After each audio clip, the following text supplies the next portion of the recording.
would he be for United? Well, I think Jose Mourinho wants a wide player, somebody that can go past defenders with the ball. He's got Martial, but he doesn't really fancy Martial at the moment. Martial hasn't fulfilled his potential so far. Mata on the other side, he's injured at the moment, but he's a player that likes to come in field. Lingard is a runner rather than somebody that's going to go past people with the ball. So I think he wants somebody that's going to open up defences, that can go past people. Who better than Gareth Bale? Exactly, and I'm sure he's definitely still a top player. And you don't really think he has much time left at Real Madrid, do you?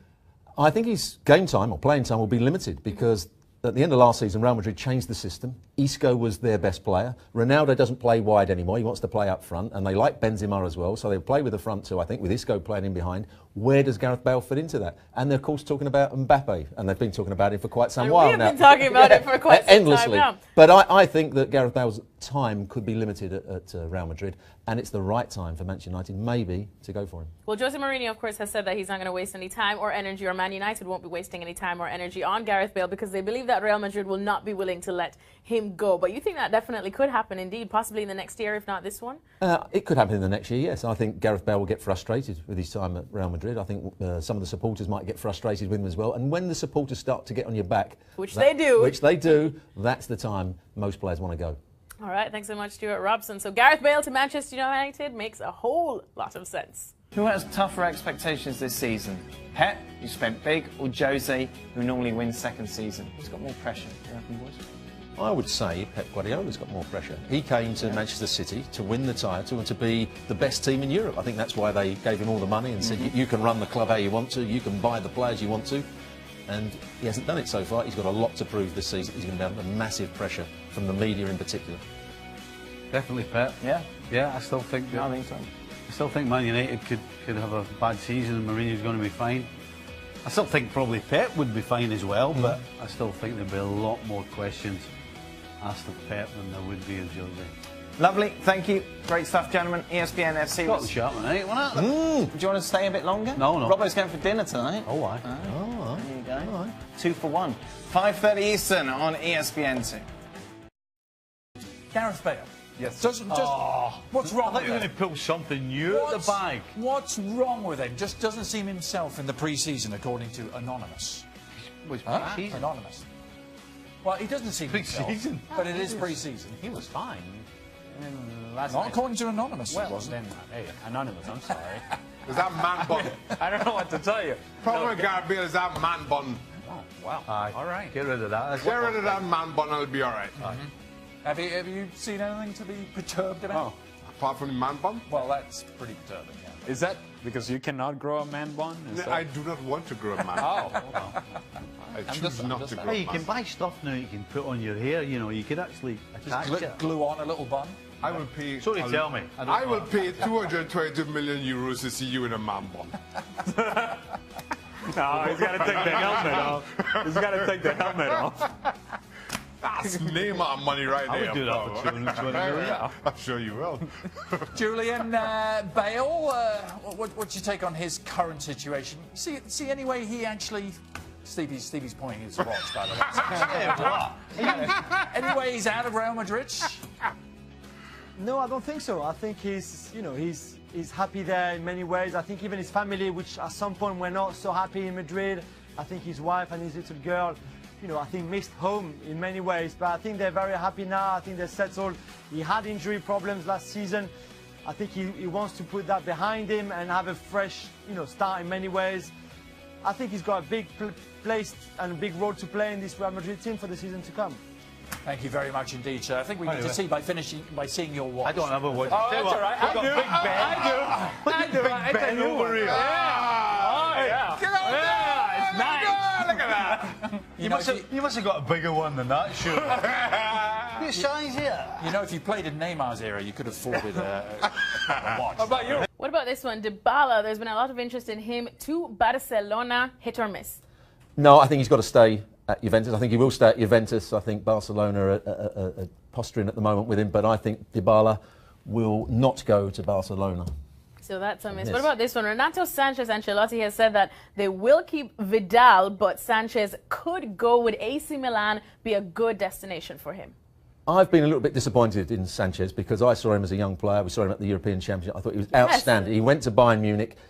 I don't think Ancelotti's the right coach for him, because Ancelotti likes senior players. I don't think he doesn't think he's got time to develop young players. So I think it would be a good move, and I think he probably will go to AC Milan because Ancelotti's almost pushing him that way.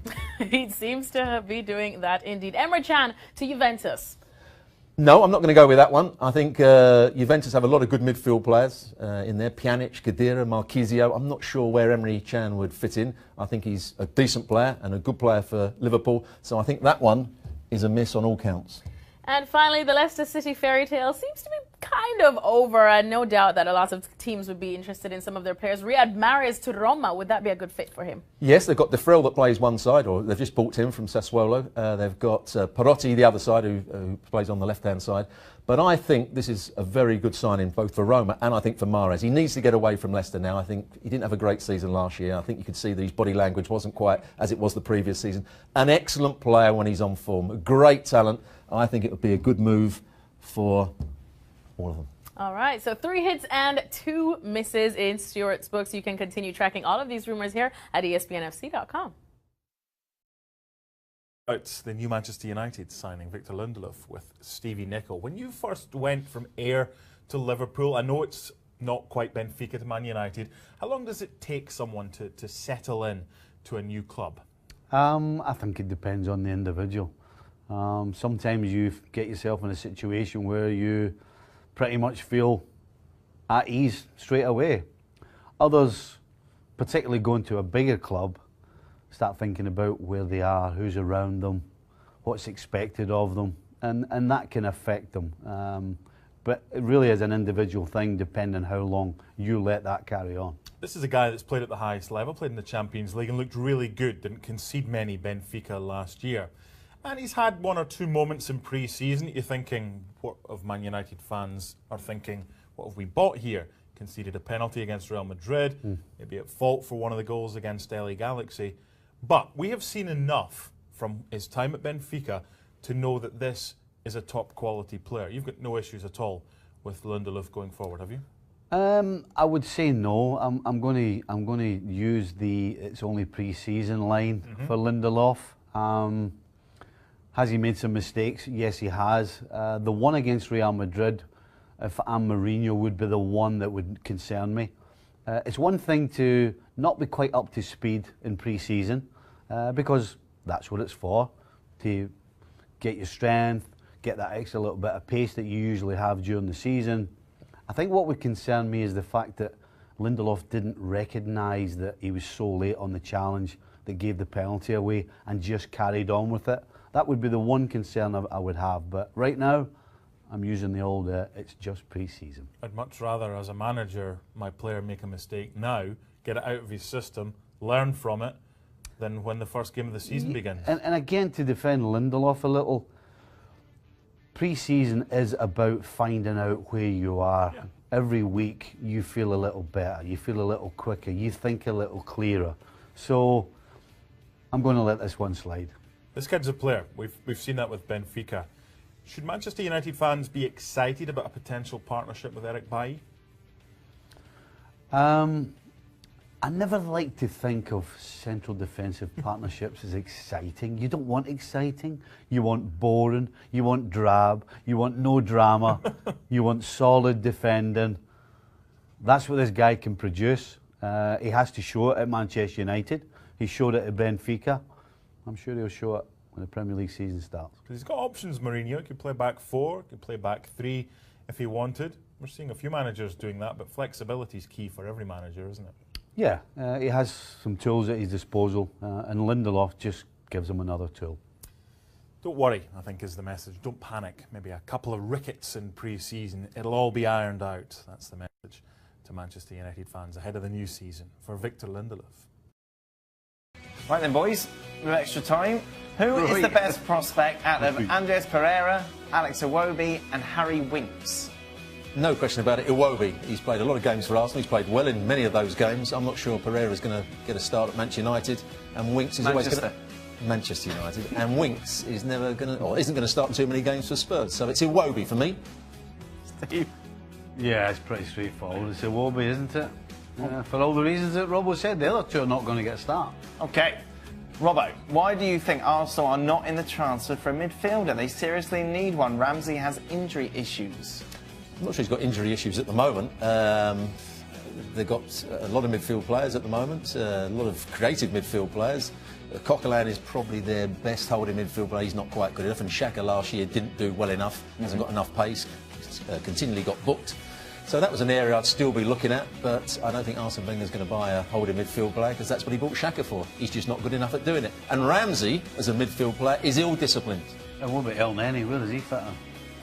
El Neni, he doesn't really fit in, I don't think. He played centre-half in that game against Chelsea in the second half, so I'm not sure El Neni's going to be... I think he wants to get away. Right, final question. Good one, this one. Happy with my squad, but I would like to have 2 more players. I never had that. One player would be a midfield player that gives me more options, more balance to the team, to our needs. Another one, an attacking player, especially that can play through the wings, to give me also more attacking options. But I never speak about players that belong to our other teams. I don't like if any manager comes now and say that you like one of my players. That's not ethic, that's not correct. I wouldn't play Champions League, and I say to myself, I want Manchester United to be the Manchester United as back in the day, and I think we are on the way. We won 3 trophies last season. We're back in the Champions League, and the team is improving a lot again. So I hope that we're gonna continue that way and improve. And everybody knows that FC Barcelona is one of the biggest clubs in the world, with the biggest players, and it's a good test for us, to play against. Like I said before, you want to play against the best, you want to beat the best to become the best. So, obviously, is a big test. Playing against Barcelona will be good for us to get ready for the Super Cup game as well. Bale, after a season that was plagued with injuries, how have you dealt with that leading into this season with Real Madrid? Yeah, obviously last season was a bit frustrating for me. I started the season off very well, but obviously got a major injury where obviously needed an operation, and yeah, it took a lot longer than expected to come back from. So yeah, for me now it's about working hard now in pre-season, getting back to full fitness, getting my ankle strong, and yeah, starting off a new season fresh and raring to go. What did you take away from trying to come back maybe a little too early to be at the Champions League final in Cardiff? Not to do it again.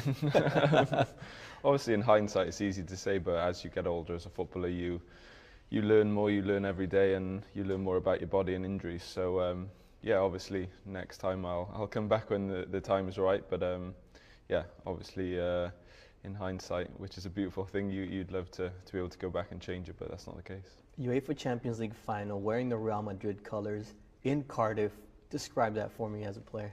Yeah, no, it's obviously the ultimate dream of any footballer. So no, it was great for me to be involved. I think 6 weeks prior to that, it was kind of me ruled out of everything. But yeah, I worked tirelessly, 12-hour days to get back fit, to get as ready as I could for the final, and yeah, it was probably, to get on for the last 20 minutes, it was probably the hardest 20 minutes I've ever had to work for in football, to be honest. What's your relationship like with Cristiano Ronaldo? Yeah, fine. We get along really well.